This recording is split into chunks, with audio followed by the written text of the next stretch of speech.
देख रहे हैं कि रैली कैसे सरकार ही ऐसा लापरवाही करेगी तो कैसे काम चलेगा। और बिहार में जितना अनएम्प्लॉयमेंट है इसकी वजह से लोग बाहर जाके नौकरी करना चाहते हैं, तो ये सबसे बड़ा मुद्दा है बिहार में अनएम्प्लॉयमेंट, और ये बहुत ज़रूरी मुद्दा है। सबसे पहला मुद्दा तो मेरे लिए एजुकेशन का ही होगा। मैक्सिमम बच्चे तो ऑनलाइन क्लास पे सही से पढ़ नहीं पा रहे हैं, पहला बात। अभी हम पाटलिपुत्रा गोलंबर के पास में खड़े हैं। यहाँ पर हमें कुछ युवा दिखे जो आपस में चर्चा कर रहे थे। इन्हीं युवाओं से क्या बिहार का भविष्य होगा, कैसे क्या चुनावी सरगर्मी है, उसको लेकर बातचीत करते हैं। अभी बिहार में चुनाव आ गया है और चुनाव में सरकारें तरह तरह के वादे कर रही हैं। इन वादों के बीच में आपकी क्या ज़रूरत है? आप चाहते हैं कि अगली जो सरकार है वो आप लोग के लिए क्या करे, पहले आप बताइएगा। देखिए, सबसे पहली बात तो हम ये कहेंगे कि अभी चुनाव आने वाला है, रैलियां हो रही हैं, तो आप भी जानते हैं कोविड का समय है, तो आप देख रहे हैं कि रैली कैसे सरकार ही ऐसा लापरवाही करेगी तो कैसे काम चलेगा।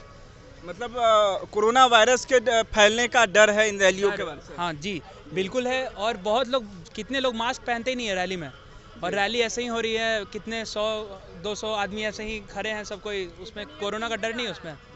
तो एक चीज़ बता रहे हैं कि कोरोना वायरस के फैलने का डर है रैलियों से। सरकार कह रही है कि दुर्गा पूजा का पंडाल लगेगा, वहाँ लोगों की भीड़ इकट्ठा होगी तो वायरस फैल सकता है, बीमारी फैल सकती है, लेकिन सरकार खुद ही कर रही है जी। सरकार खुद इतना वो मोटो निकाल रही है कि आप कोरोना से बचिए, ये सब बहुत सारी बातें कह रही हैं, लेकिन खुद ही जब ऐसी लापरवाही दिखाएंगे तो सरकार आगे क्या करेंगी कोरोना के खिलाफ, ये हमारा एक मुद्दा है। दूसरा चीज़ है कि रोजगार को लेकर सरकार तरह तरह के वादे कर रही है। आपको क्या लगता है, रोजगार बिहार का जरूरी मुद्दा है?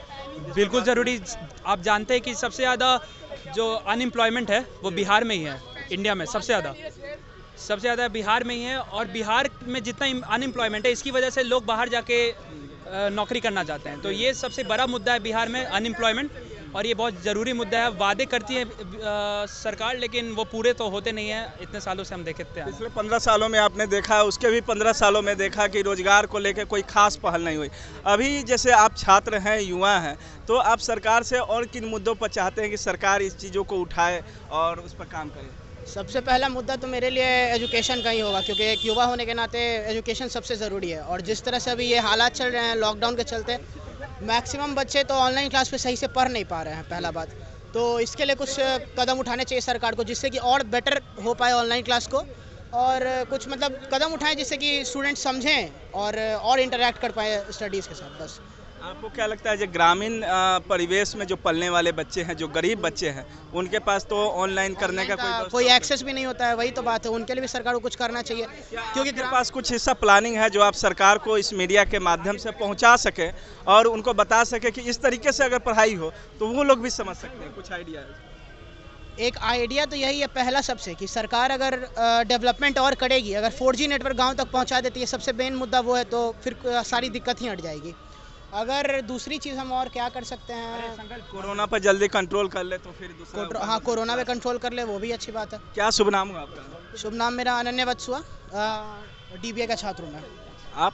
मेरा श्रेय सुधांशु हुआ, मैं भी डॉन बॉस्को का ही छात्र हूँ, डॉन बॉस्को एकेडमी। तो डॉन बॉस्को के छात्र थे, बड़ी मुखरता से अपनी बातों को रख रहे थे। हमारे बीच में और भी छात्र हैं, आइए इनसे जानते हैं कि क्या कुछ कहना चाहेंगे। आप है सो अभी आपको क्या लगता है, कौन सा नेता आपको अच्छा लगता है? जी, मुझे तो नीतीश कुमार जी बहुत अच्छे लगते हैं जी, क्योंकि उन्होंने पटना में बहुत सारा डेवलपमेंट का काम किया है, जैसे कि फ्लाईओवर वगैरह, ट्रैफिक पे बहुत सारा काम किया है। सरकार को अब देखना चाहिए, आपको पढ़ाई के ऊपर स्कूलों में अच्छे शिक्षा मिल रही है कि नहीं, और गरीबी, अनएम्प्लॉयमेंट भी एक बड़ा फैक्टर है, क्योंकि बिहार में सबसे ज़्यादा रेट है अनएम्प्लॉयमेंट का। इन सब चीज़ों पे भी थोड़ा ध्यान देना चाहिए। मतलब आप सरकार के द्वारा जो रोड और फ्लाईओवर यानी कि जो भी कंस्ट्रक्शन के काम थे उस काम से तो प्रसन्न हैं, लेकिन आपकी कुछ और उम्मीदें हैं जो दोबारा अगर नीतीश कुमार आते हैं तो उनसे आप यह मांग करते हैं कि इन चीज़ों पर काम होना चाहिए? जी जी जी। तो ये आपका नाम क्या हुआ? मेरा नाम सोहेब इस्माइली हुआ। तो सोहेब भाई बता रहे थे कि नीतीश कुमार का जो कामकाज है पिछले समय में अच्छा रहा है और कंस्ट्रक्शन के कुछ विकासात्मक काम हुआ है, लेकिन इनकी और भी उम्मीदें हैं, जैसे अनएम्प्लॉयमेंट और एजुकेशन। तो इन मुद्दों पर सरकार से उम्मीद करते हैं कि कुछ काम करें।